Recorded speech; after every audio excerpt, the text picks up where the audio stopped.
نبی صلی اللہ علیہ وآلہ وسلم، انس ابن مالک کا روایت ہے کہ اپنے آخری عمر میں، اپنے وفات کے وقت بھی آپ صلی اللہ علیہ وآلہ وسلم کے سر اور داڑھی مبارک کے بال میں گن کے 20 بال بھی ایسے نہیں تھے جو سفید ہو، سر اور داڑھی کے بالوں کو ملا کر.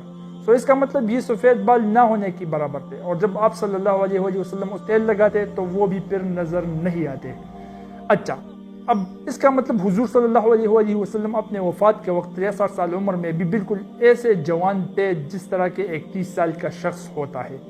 آپ صلی اللہ علیہ وآلہ وسلم کی جسامت بھی بہت اچھی تھی.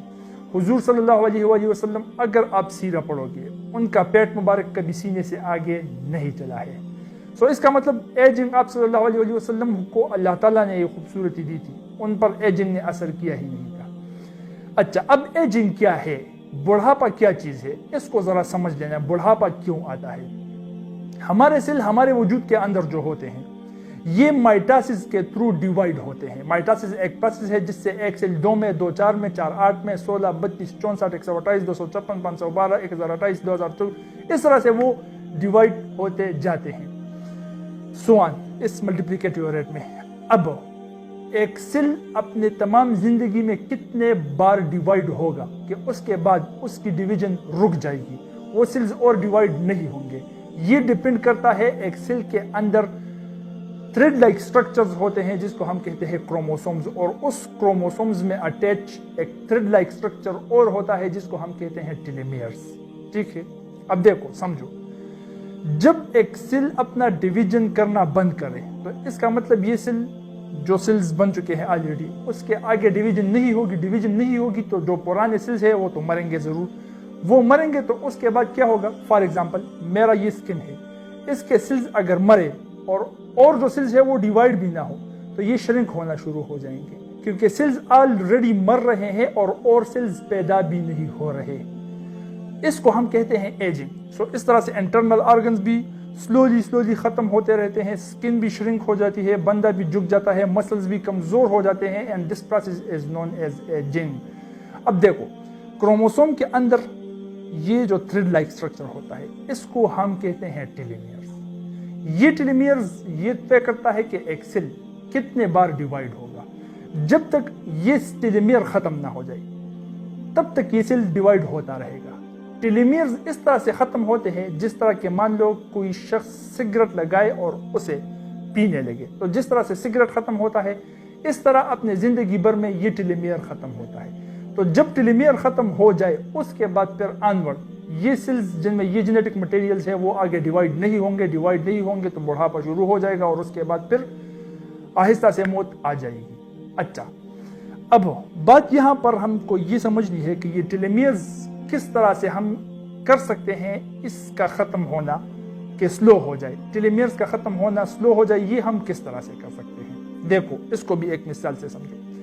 فار ایگزامپل ایک مشین ہے، ٹھیک ہے، وہ مشین چلا رہے ہو آپ، تو مشین آپ کس طرح سے نئے رکھ سکتے ہو کہ وہ مشین جلدی خراب نہ ہو جائے؟ تو اس کے لیے آپ اس مشین کا استعمال کم کرو گے. اگر کسی مشین کو آپ زیادہ استعمال کرو گے تو وہ جلدی پرانا ہو جائے گا، خراب ہو جائے گا. اگر کسی مشین کو زیادہ استعمال نہیں کرو گے تو وہ جلدی خراب نہیں ہوگا، وہ زیادہ عرصہ نیا رہے گا. ٹھیک ہے، تو کس طرح سے ہم ایک چیز کو زیادہ اور کم استعمال کرتے ہیں یہ ڈیپینڈ کرتا ہے کہ اس چیز میں ہم فیول کتنا ڈالتے ہیں. فار ایگزامپل ایک جنریٹر ہے، اس میں ہم زیادہ فیول ڈالتے رہتے ہیں اور اس کو استعمال کرتے رہتے ہیں، وہ جنریٹر بہت ہی جلد خراب ہو جائے گا. اور دوسرا جنریٹر ہے، اس میں ہم شاذ و نادر کم تیل ڈال دیتے ہیں اور اس کو اس تیل کے مطابق کم اس کا استعمال بھی کرتے ہیں. تو اس طرح سے وہ جنریٹر زیادہ عرصہ نیا رہے گا. بات سمجھ میں آ رہی ہے نا، پکڑ میں؟ اسی طرح سے اس جنریٹر کا مثال ہمارے اس ٹیلیمیئرز، اس کروموسومز کا ہے. اگر ہم زیادہ کھائے، اپنی زندگی میں ہمارا کوئی کام ہی نہ ہو، زیادہ کھائے بس کھانے لگے، تو ہمارے ٹیلیمیئرز بھی بہت زیادہ ملٹیپلیکیٹیو ریٹ میں ان میں کمی آئے گی.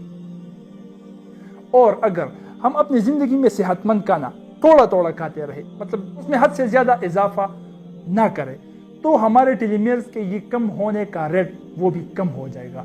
اور اس طرح سے ہم زیادہ عرصے تک جوان رہ سکتے ہیں. بڑھاپا ہم پر آسانی کے ساتھ اٹیک نہیں کر سکتا. مطلب سادہ الفاظ میں اگر سمجھاؤں، جو شخص صرف کھاتا ہی رہتا ہے، سارا دن کھاتا رہتا ہے، اوور ایٹنگ کرتا ہے، اس کا بڑھاپا 50 سال میں ہی آ جاتا ہے۔ جو خود کو اوور ایٹنگ سے بچاتا ہے، جو کہ ایک جانا مانا سنت حضور صلی اللہ علیہ وآلہ وسلم خود بھی کرتے تھے اور اس کی ترغیب بھی دیتے تھے۔ حضور صلی اللہ علیہ وآلہ وسلم کی خود کی حدیث سے اللہ سے دعا فرماتے ہیں کہ اے اللہ آل محمد کو اور محمد کو اتنا کھانا، اتنا رزق دینا کہ اس کی جسم اور اس کا روح کا رشتہ برقرار رہے بس۔ تو حضور صلی اللہ علیہ وآلہ وسلم خود بہت تھوڑا کھانا اور صحت مند کھانا کھایا کرتے تھے، اسی لیے 63 سال کی عمر میں بھی جا کر وہ بالکل جوان تھے، جس طرح کہ 30 سال کا ایک شخص ہوتا ہے۔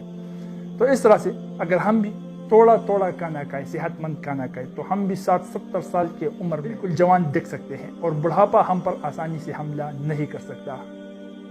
بات سمجھ میں آ گئی نا؟